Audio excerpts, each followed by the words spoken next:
कक्षा 10 भौतिक विज्ञान।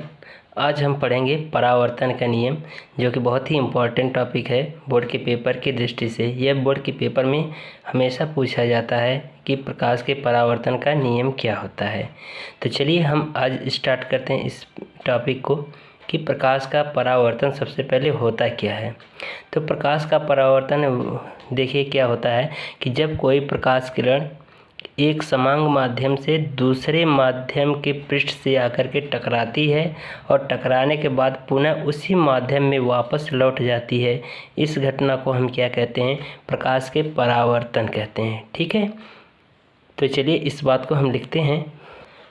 तो मैंने प्रकाश के परावर्तन का जो है डिफिनीशन वो लिख दिया है।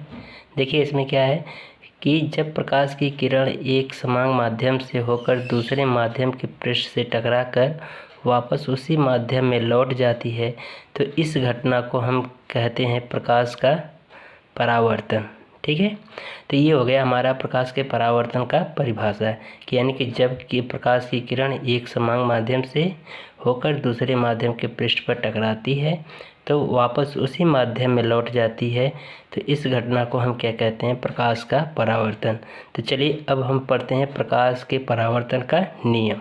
तो देखिए प्रकाश के परावर्तन का नियम क्या है कि यहाँ से कोई एक आपतित किरण है, यानी कि कोई आपतित किरण आ रही है, दूसरे माध्यम के पृष्ठ से टकराने के बाद वापस उसी माध्यम में लौट जा रही है, तो इस किरण को हम कहते हैं परावर्तित किरण।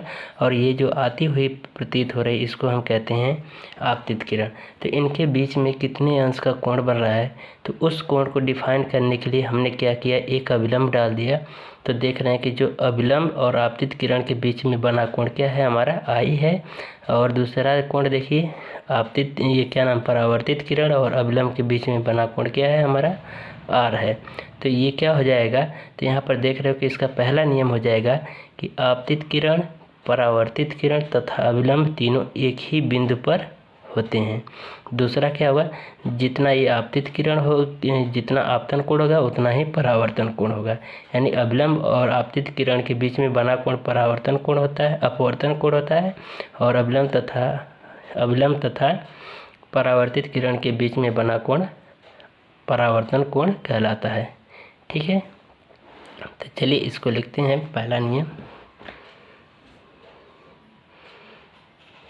नियम हो जाएगा आपतित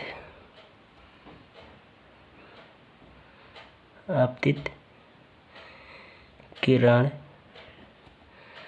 कमा परावर्तित किरण तथा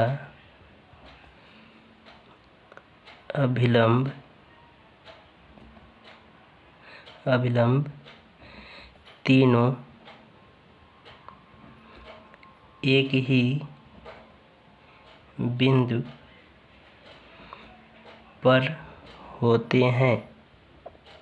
ठीक है, यानी कि परावर्तन का पहला नियम होगा कि आपतित किरण, परावर्तित किरण तथा अभिलंब तीनों एक ही बिंदु पर होते हैं। दूसरा होगा कि जितना आपतन कोण होगा उतना ही परावर्तन कोण होगा। तो इसको दूसरा नियम हो जाएगा आपतन कोण बराबर कोण, आपतन कोण हमारा आई होगा तथा परावर्तन कोण आर दोनों बराबर होंगे।